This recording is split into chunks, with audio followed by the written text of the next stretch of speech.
अस्सलाम वालेकुम जनाब रज़ी बहादुर साहब, मुतवल्ली इमदाद हुसैन खान। मैं नवाब याह्या हुसैन, ज्वाइंट मुतवल्ली इमदाद हुसैन खान। और कहना ये था कि अभी कल मैंने एक वीडियो देखी यासूब अब्बास साहब की, जिसमें उन्होंने इल्ज़ामात लगाए हैं कि वक्फ बोर्ड में भ्रष्टाचार हो रहा है और लोगों को मुतवल्ली बनाने के पैसे लिए जा रहे हैं। मैं इस बयान की मतलब एकदम निंदा करता हूँ, क्योंकि है ही नहीं इस तरीके का। किसी भी मुतवल्ली से कोई भी, जितने भी औकाफ हैं, कोई एक मुतवल्ली से भी पूछ लिया जाए कि किसी से 10 रुपए भी मांगे गए हों। मैं खुद मुतवल्ली हूँ यहाँ का, और मैंने सिर्फ और सिर्फ अपने डॉक्यूमेंट यहाँ जमा किए थे वक्फ बोर्ड में। उनको देखा गया, मुझे रिलायबल पाया गया, तो मुझे मुतवल्ली बनाया गया है। ऐसे ही इनके साथ भी है। आप इनसे पूछ सकते हैं कि किसी ने भी 10 रुपए का भी कोई मांग की ही नहीं है।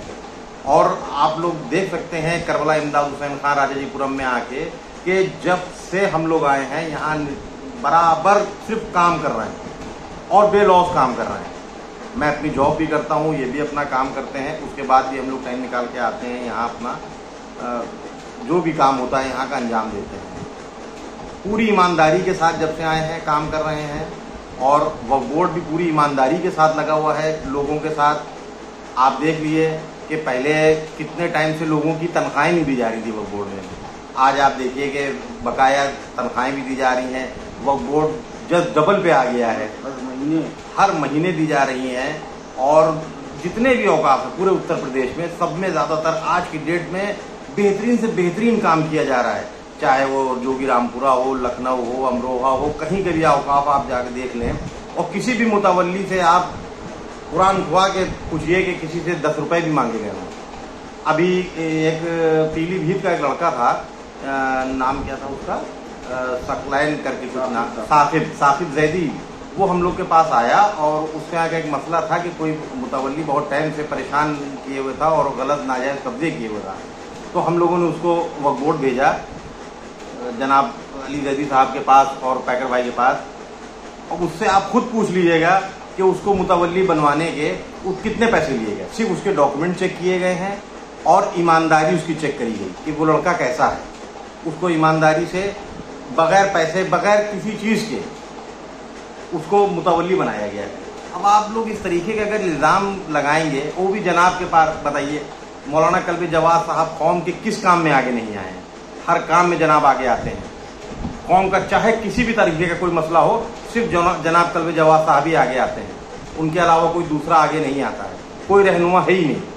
और उनका नाम इस तरीके से लेना बहुत, समझ लिए, गलत है। इसको बर्दाश्त नहीं किया जाएगा, ये गलत है। आप अपने ज़ाती मफाद के लिए इस तरीके के बातें करें, ये कतई कौम बर्दाश्त नहीं करेगी। और यहाँ आप आके काम की बात करें तो आप आके देख लें, राजाजीपुरम में भी मैं अपने काम की बात कर रहा हूँ कि यहाँ कितना काम कराया जा रहा है। अभी पीछे वादी अमन है, इसी का ही पार्ट है। उसमें समझ लिए ज़मीन कब से पड़ी हुई थी, कोई उसकी पैरवी नहीं हो रही थी। हम लोग जब से आए उसकी पैरवी करवाई, कायदे से उसकी पैरवी करी है। जनाब अली जैदी साहब उसके मतलब बार उसके समझ लिए ये पॉइंट टू पॉइंट उस पर निगाह रखे हुए हैं कि कब क्या हो रहा है, वकील क्या कर रहा है, कहाँ पे आप जा रहे हैं, किस तरीके से काम हो रहा है। हर एक एक पल पल की खबर वो लेते हैं। इंशाल्लाह जल्दी ही कौम के लिए एक जल्दी ही रिहायशी इंतजाम की है। वो समझ लिए ज़मीन हाथ से जा रही थी, लोग उस पर ध्यान नहीं दे रहे थे। बहुत से लोगों ने, कौम के ही लोगों ने त्यागी के टाइम पे उसको जो है बेचने की कोशिश की गई। कितने लोगों ने उसमें गलत बयाने उठाए हैं। तो इसी तरीके से काम हो रहे थे। लेकिन अब आज की डेट में आप लोग देखें आगे कि किस तरीके से काम हो रहा है, कैसे हम लोग लगे हुए हैं, सीना सिपर हैं उनके साथ। सब काम ईमानदारी से हो रहा है। और जब ईमानदारी से काम होता है तो इस तरीके की बयानबाजी बहुत गलत है। आप खुद समझदार हैं, सब समझ सकते हैं, कौम सब समझती है। तो जिसको भी कोई दिक्कत हो, परेशानी हो, आप आए हमसे पूछें, देखें यहाँ पर काम हो रहा है कि नहीं हो रहा है। अस्सलाम वालेकुम।